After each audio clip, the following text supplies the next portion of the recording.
تفاصيل الجريمة البشعة التي حدثت في الجزائر صباح اليوم، حيث أقدم شرطي جزائري على قتل 4 من زملائه رميا بالرصاص في مقر أمني بمنطقة أم العظايم في ولاية سوق أهراس على الحدود التونسية صباح اليوم الأحد. ونقلت مصادر محلية أن الجاني أطلق النار على نفسه لاحقا. تم نقل الضحايا إلى مصلحة حفظ الجثث بمستشفى هواري بومدين، والأسباب تبقى مجهولة إلى غاية ما ستسفر عنه التحقيقات.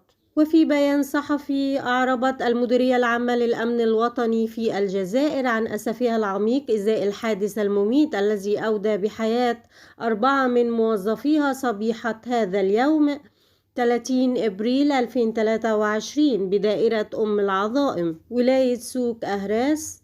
المديرية العامة للأمن الوطني باشرت تحقيقا للكشف عن ملابسات هذا الحادث المأساوي تحت إشراف النيابة المختصة إقليميا. وعلى إثر هذا الحادث الأليم يتقدم السيد المدير العام للأمن الوطني بتعازيه الخاصة إلى عائلات الضحايا وإلى كل منتسبي الجهاز.